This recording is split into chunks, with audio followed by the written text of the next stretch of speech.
Vamos para mais um vídeo aqui de testemunho de ex-protestante, né? Vamos para? Eu queria trazer aqui um relato sobre como a Igreja Católica ela salvou a minha vida, Ó, sabe? Eu sou um católico convertido. Eu passei toda a parte da minha vida inteira, desde pequeno até agora juventude. Hoje tenho 19 anos e minha vida toda foi protestante. Eu cresci numa igreja protestante, eu não nasci protestante. Eu Quando eu nasci, minha família ainda era católica. Eu ia ser batizado e tudo. Mas aconteceu alguma coisa que eu não vou me lembrar agora direito, mas minha família acabou se convertendo. O meu avô era católico, minha avó também era católica, meus pais eram católicos. Meu avô era o mais praticante entre todos eles. Como muitas vezes eu escuto histórias dos meus pais mesmo, de alguns vizinhos, e falava que o meu avô sempre estava presente na igreja católica, sempre estava ali naquele meio. Mas acabaram se convertendo e foi bem no ano que eu nasci, onde teve toda essa reviravolta de mudança de igreja, mudança de tudo. E bem no fim eu acabei crescendo na igreja evangélica. Eu venho de um lar pentecostal, não é nenhuma igreja reformada que trabalha muito em doutrina e ensinamento e tal. É algo mais espiritual, como todos conhecem. E tipo, não é nenhuma das grandes igrejas pentecostais aí como, né, Universal, Bola de Neve, Mundial, mas meus avós são de uma igreja de cunho menor ali, que seria a Igreja de Deus no Brasil, e foi onde eu passei a maior parte da minha infância, adolescência, mas também frequentei quando era mais novo, quando os meus pais foram para a Igreja da Graça, que é uma igreja ali, eu acredito eu que seja pentecostal, mas que trabalha muito aquele esquema da teologia da prosperidade. E então sempre cresci nesse meio que é complicado. A Igreja Católica é sempre vista como a inimiga de todas. sempre, Toda né? igreja protestante ali eles têm sempre doutrinas diferentes, uns batizam crianças, outros batizam adultos. Sempre tem uma diversidade de doutrinas, Mas se respeita, né? mas todos têm algo em comum. A Igreja Católica é o inimigo. Sempre é o mais herege, ficam adorando gesso. Eu já tive essa mentalidade sobre, tipo, essa devoção com santos. Santos É porque o demônio é inimigo da igreja. santo é só Deus, só Jesus é santo.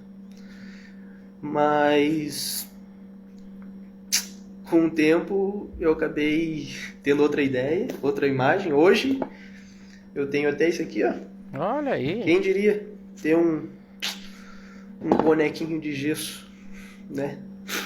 Mas eu fico muito feliz hoje de, sabe, acabar me aprofundando nessa fé tão linda, nessa igreja tão bela que é a Igreja Católica. Minha visão de antes sobre tudo isso era o que todo mundo acho que conhece. O evangélico ele não tem um respeito nenhum pelo católico, é sempre esse negócio de quebrar a imagem, sempre tem tudo isso. Tipo, é um preconceito ferrenho, sabe? E meu contexto protestante sempre foi, tipo, eu vivia naquele meio, sempre tive noção, tipo, eu não posso pontuar apenas coisas negativas de lá. Por Uhum. exemplo, eu tive muita ideia de histórias bíblicas, sempre, tipo, tinha uma escolinha, não era escola dominical, mas era uma escolinha, sempre passava alguma coisa pra gente, sempre tentando ensinar sobre alguma coisa da Bíblia, histórias bíblicas em geral. E algo que eu acho engraçado hoje é, tipo, sempre pegando mais no Antigo Testamento.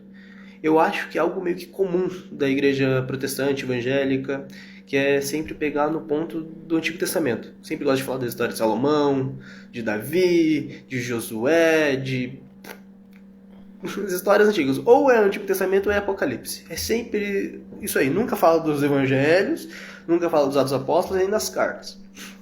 É sempre Apocalipse, Antigo Testamento. Apocalipse, Antigo Testamento. E o que mais existe é sempre a teologia da prosperidade. Que Salomão era rico, que Davi era rico, que fulano era rico, que isso era rico. Tipo, é muito cansativo, é estranho. É sempre esse papo da prosperidade, que Deus vai te fazer prosperar. Mas, graças a Deus, hoje eu posso sabe, bater no peito, ter orgulho de onde eu tô, sabe? É um tesouro que eu aprecio, eu vivo isso hoje. Eu sou louco. O meu hobby é estudar e falar sobre as coisas de Deus. Que legal, Pra né? mim é, sabe, é gratificante, é fascinante.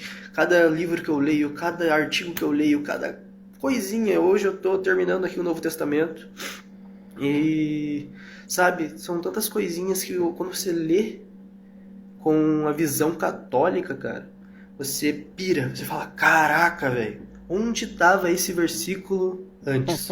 Onde tava isso? Onde tava aquilo? Sempre esteve na Bíblia, meu irmão, só que não te mostraram, né? E é fascinante, é fascinante. Eu fico de cara como muitos católicos não dão, às vezes, o devido valor. Tipo, não tem essa imagem, tipo, de como isso é valioso, como isso é incrível, sabe? Verdade. E conheço muitos convertidos, acompanho muitos convertidos para a Igreja Católica. Tipo, eu tenho exemplos aqui na minha cabeça que, tipo, para mim são fantásticos. Eu adoro sempre assistir os vídeos da Aline Sacramento, do professor Eduardo Faria, e um que, cara, pra mim, tipo, eu conheci por conta do Eduardo Faria, professor Eduardo Faria, que, a história dele eu acho que é o mais famoso, pastor protestante, pastor presbiteriano, que se converteu ao catolicismo, e que fez essa obra de arte aqui, ó, escreveu essa obra de arte. Todos os caminhos levam a Roma.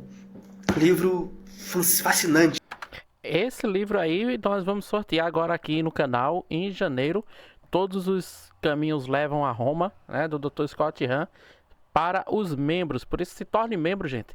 Menos de R$ 10 mensais, você ajuda o canal e ainda concorre a esse prêmio maravilhoso que é o livro do Dr. Scott Hahn, Todos os Caminhos Levam a Roma. Se você também quiser entrar um pouco mais a fundo na igreja, olha, 100 perguntas protestantes que todo católico deveria saber responder, e também a Santa Missa e a liturgia. Aqui eu explico tudo direitinho, todos os momentos da missa.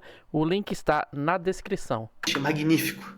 Ele vai atrás de cada detalhezinho da igreja, tipo, ele tem toda a conversão dele, cada ponto que, tipo, cara, sempre a igreja católica fez isso. Sempre era a igreja católica. A igreja católica não tem medo de falar isso, não tem medo de fazer aquilo. E toda a descoberta dele, algum padre católico já tinha feito muitas teses sobre esse mesmo tema, e é incrível isso. Tipo, sempre tem a Igreja Católica. A Igreja Católica sempre estava ali, sempre está e sempre estará para toda a eternidade. E, assim, eu acho engraçado um momento de virada, tipo, quando eu saí meio que da igreja evangélica, eu fiquei em 2022 lá, e daí eu fiquei sem participar de igreja, saía coisa de adolescente, saía ferver, né, coisa de adolescente, e em 2023 eu tive um chamado curioso, de certa forma. Eu não fui para a igreja católica por conta, tipo, eu vi isso, vi aquilo, a igreja católica faz sentido. Não. É bem curioso porque eu sou de uma paróquia que ela é carismática e sempre tem muitos eventos para os adolescentes jovens. E neste caso, estava tendo um evento que era as Olimpíadas, que é uma gincana onde tem esportes, aí futsal, vôlei, caçador, coisas do tipo. E um amigo meu que era do colégio, ele me chamou perguntando, eu sei que você joga no gol, pá, vamos lá ajudar a formar o time? Aí eu falei, bora, né? Aí fui, conheci o Piazada e fui indo pros treinos até que me chamaram para ir num grupo, que era um grupo de adolescentes, que é da comunidade onde faço parte, que é São José Operário, que é o grupo Ajade, um dos amores da minha vida.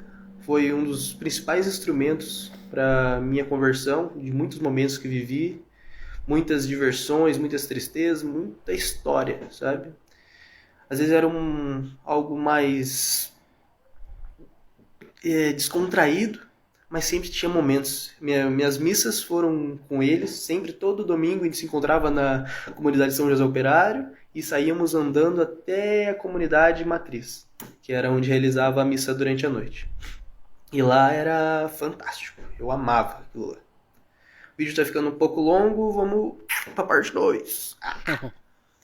Vamos pra parte 2. Então, minhas primeiras missas foram indo com o grupo de adolescentes. A gente sempre ia até a comunidade matriz para as missas da parte da noite.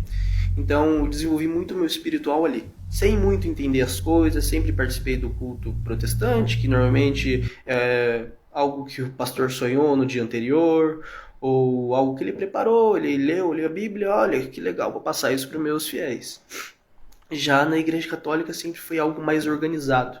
Algo que eu percebia quando era evangélico era, por exemplo, tipo, faltava muito uma... É estranho falar dessa forma, mas uma hierarquia.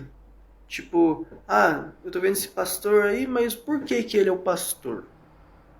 Tipo, ele é o cara que lidera a gente aqui, mas da onde que ele tem essas coisas dele pra, tipo, ele pega pra passar pra gente, quem que ordenou ele ali, como que pode ter isso, como pode ter aquilo. E sempre, sabe, sempre pra mim foi muito vazio. Eu buscava, tipo, algo organizado. Eu sou uma pessoa muito, talvez, sistemática. Eu sempre gostei de algo bem organizado, nesse quesito, tipo, que é algo transparente, tipo, é invisível. Existe toda essa organização na Igreja Católica que é invisível. Então eu sempre busquei algo Enquanto assim, tem gente que que na Igreja reclama, Católica né? eu achei. Enquanto tem gente que reclama porque por causa da hierarquia da igreja, né? Tem gente que sente falta da hierarquia da igreja, tá vendo aí? Tipo, eu falei, cara, que magnífico, é algo organizado. Tem todo esse rito que eu não entendia nada. Era um senta, ajoelha, levanta, senta, ajoelha, levanta. E eu sempre falei, cara, é muito respeitoso. Eu imitava o que os outros faziam durante a missa. Nunca comunguei, nunca comunguei. E nem podia, né, irmão, também, né? Mas sempre pra mim foi tipo, fascinante, algo sagrado, sabe? Toda a igreja, a estrutura, todos os momentos são tipo algo muito sagrado. E não é como se fosse algo na igreja evangélica que parece ser algo tudo amador, algo vazio, sabe? Eles falam sobre adoração e tal, mas ali, tipo, se não tiver aquela música fervorosa, não vai ter adoração, tipo, não, é só sentimentalismo. Ali é incrível que depois, em 2023, eu não tinha essa ideia, eu participei durante todo o ano, indo na igreja e tal, mas eu não tinha ideia, tipo, a Eucaristia é o corpo e o sangue de Cristo, tipo, não é algo, é, como é o nome? Simbólico. Não é algo que faz, tipo, é simbólico. É literalmente o corpo e o sangue. É aquilo. Não é, isso é um símbolo da Santa Ceia. É isso, é aquilo. Não, é o corpo e o sangue de Cristo. Presença real do nosso Senhor Jesus Cristo. Aí, conforme o tempo foi passando, em 2024, ano passado, como eu disse, minha paróquia ela é carismática e tem os acampamentos. Acho que alguns conhecem sobre os acampamentos. E nesses acampamentos onde foi, acho que aumentou a minha fé, onde me fez aquela vontade de conhecer, de aprender sobre. Então, cara, para mim o acampamento FAC, Formação de Adolescentes Cristãos, foi tipo a virada de chave na minha vida. A partir dali eu entrei no catecumenato, eu encerrei todo o catecumenato esse ano, o ano passado no caso, né, 2024, onde eu aprendi muito, meus catequistas maravilhosos, o Kaique, a Vitória e o Frei João Gabriel, maravilhosos, sabe? Eu acho que não poderia ter tido melhores catequistas do que eles foram. E, sabe, eu tive meus estudos em casa mesmo, acompanhando muito o Padre Paulo Ricardo, o professor Eduardo Faria, Frei Gilson, fora todos esses criadores de conteúdo no TikTok, que é o Voz do Deserto, Aline Sacramento, não vou lembrar o nome de outros, que esses são os principais para mim, mas sempre foram, sabe, pontos que eu ficava, caraca, que legal, tal isso, tal coisa, e sempre fazendo os meus estudos à parte. E montei alguns grupos para os adolescentes, ali sempre um grupo mais catequético, que um dos grupos que foi, cara, para mim, acho que foi o maior aprendizado para mim, foi onde eu mais estudei, que eu fiz um grupo sobre a Eucaristia. Eu quis passar o significado da Eucaristia para os próprios católicos e uns convertidos que eu acho que foram até no grupo na época. E eu não sei se eu fui bem certeiro no que eu quis passar, mas pra mim tava sendo certeiro, pra mim eu tava falando certo, não sei qual foi a experiência do resto do pessoal, Uhum. mas sabe, tipo, eu estudei sobre tantas coisas e, por exemplo, cara, se a Eucaristia, que seria a Santa Ceia na Igreja Protestante, é só um símbolo, o que quer dizer em 1 Coríntios, capítulo 11, do versículo 23 ao 29, que diz sobre... deixa eu abrir aqui minha Bíblia, que fala quando...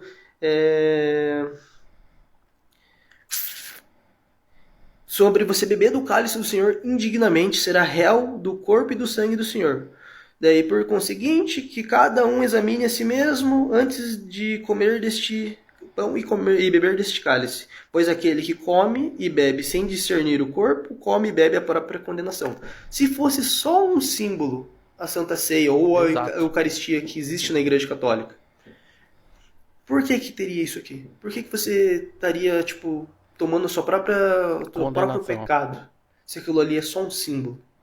Sabe? Tipo, foi um dos pontos que me fez querer ir atrás desse grupo. Eu quis ir atrás do livro Banquete do Cordeiro, do Dr. Scott Hahn, mas acabei não conseguindo e fiz o grupo mesmo assim. E fora outros muitos pontos que, tipo, pra mim não fazia sentido depois. E, cara, eu estudei sobre muitos temas e ficava, cara, como que pode não ter católicos? Tipo, como existem não católicos? Sabe? Tipo, eles falam assim, o católico quando estuda a Bíblia vira evangélico. Mas, cara, se você realmente estuda e você vai vendo as coisas sem aquele preconceito, você fala, cara, a igreja católica é isso, não é isso que eles estavam falando.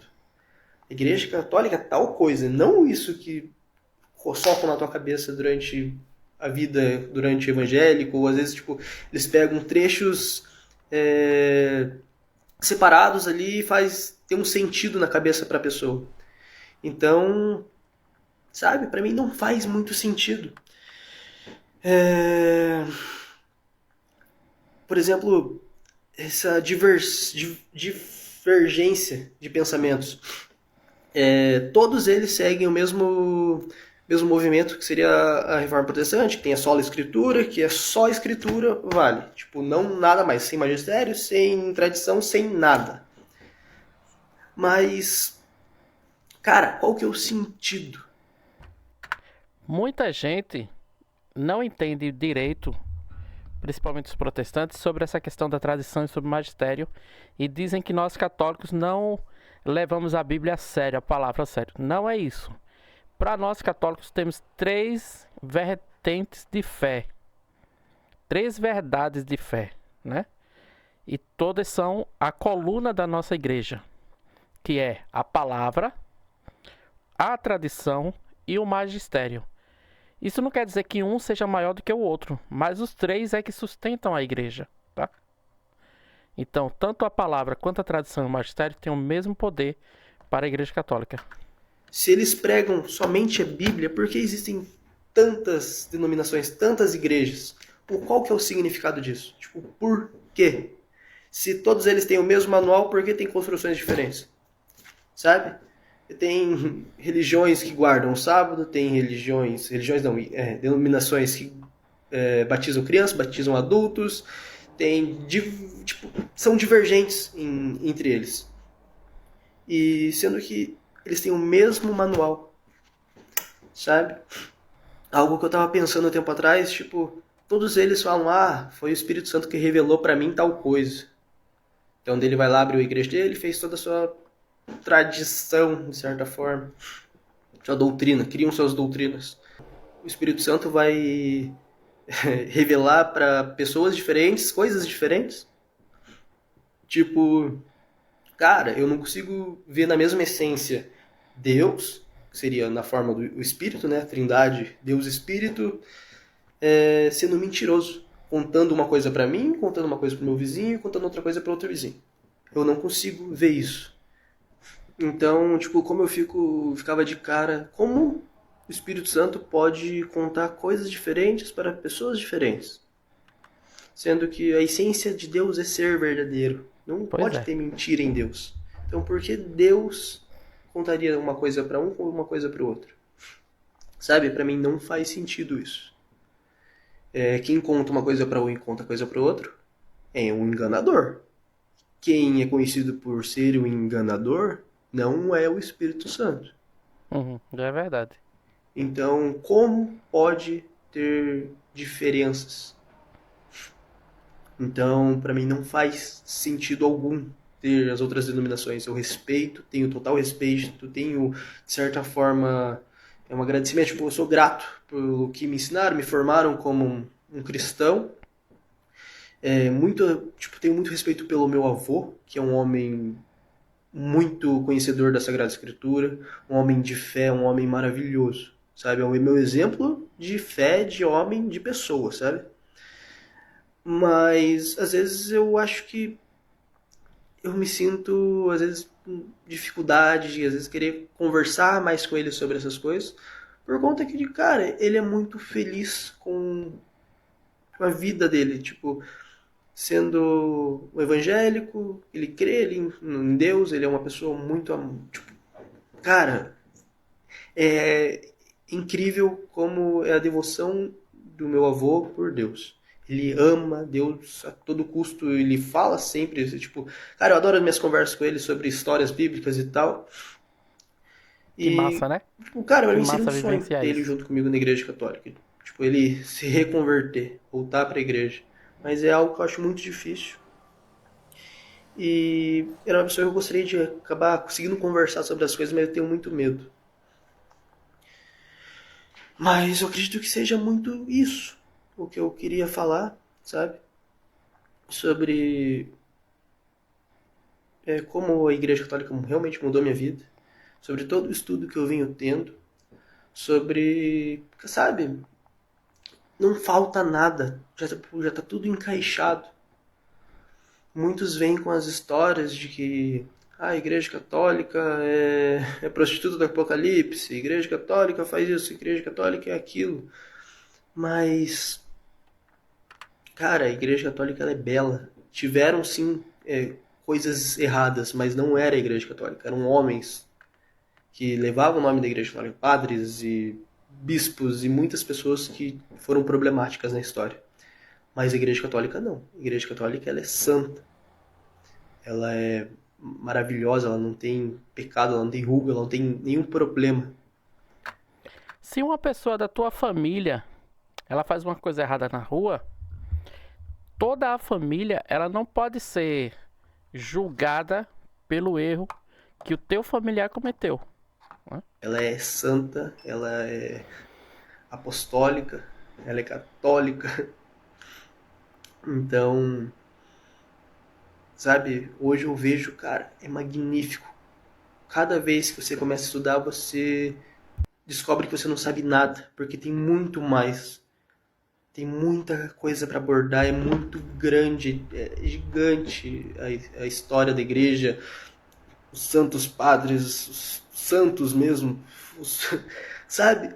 Eu fico pirado, eu fico emocionado, eu começo a ansioso, eu sou uma pessoa muito Que ansiosa, legal. eu começo a extrapolar, eu quero falar, eu quero contar, eu quero, sabe?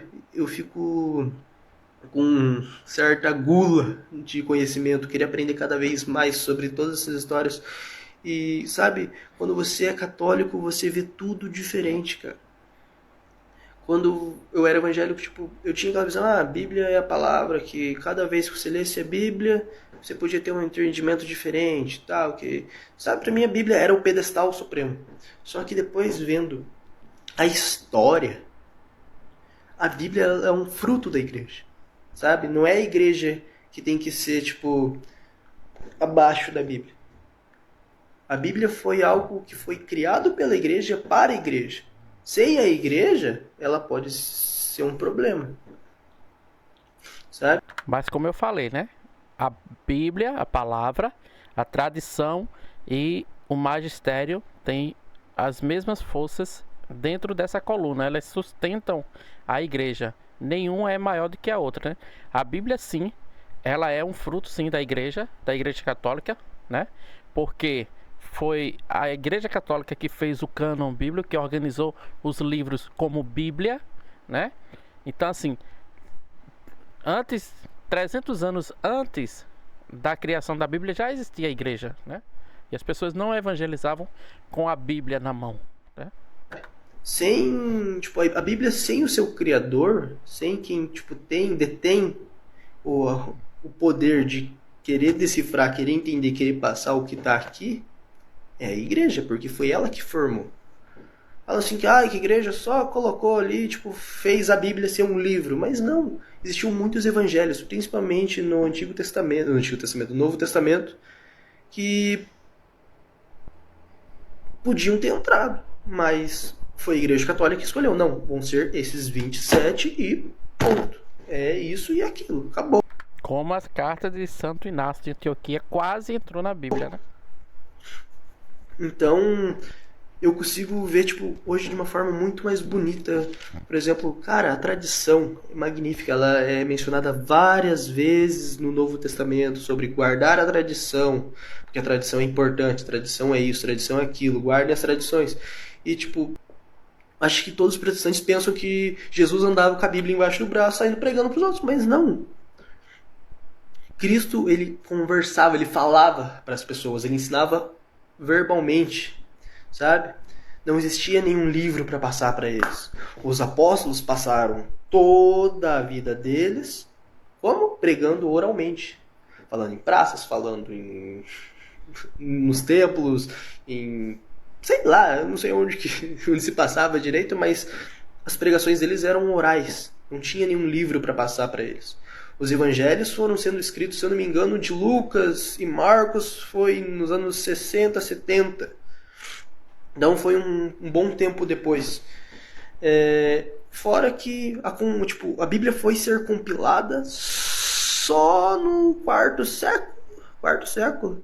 Em 382, o Papa, que me fugiu o nome agora,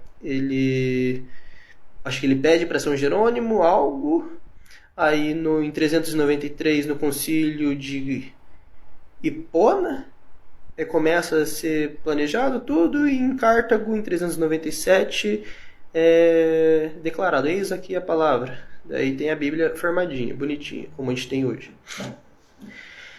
Então, sabe, depois que você é católico, você tem a visão de muitas coisas de uma forma diferente. Você vê como tudo é mais amplo e é mais profundo, não é algo tão raso como toda a igreja evangélica sempre prega. Pelo menos foi as que eu fui. Mas para mim não existe outro caminho. Na minha vida agora é ser católico até o fim, pois nada mais faz sentido além da igreja católica. É a igreja católica. Sabe? Ela é perfeita. Que nem Cristo proclamou São Pedro, né? Tu és Pedro e sobre essa pedra edificarei a minha igreja. Aí todos falam que a igreja é somente espiritual, mas não, a igreja ela é espiritual, mas ela também é física, ela existe fisicamente. Isso. Sabe? Porque não faria sentido o resto da proclamação. Tu és Pedro e sobre essa pedra edificarei a minha igreja, e as portas do inferno não prevalecerão contra ela. Se a igreja fosse somente espiritual, então Cristo teria mentido. Pois muitos cristãos, durante todos esses séculos, milênios até, muitos acham que morreram em pecado, caíram para o mal, sabe? Então, se a igreja foi espiritual, ela perdeu um membro, ela perdeu isso, ela perdeu aquilo. Então ela decaiu. Então, sabe? Cristo teria mentido porque a igreja, o inferno prevaleceu contra a igreja. Mas ela sendo física, ela está aqui até hoje. Mesmo depois de tantas heresias, de tanta pedofilia, tanta coisa pesada, Cristo ainda, a igreja de Cristo ainda prevaleceu. Ela está aqui até hoje. E acho que seria isso. É isso aí. Valeu, meu irmão. Valeu pelo teu testemunho, que Deus te abençoe. Não consegui entender o nome dele, é MTH Cordeiro, né?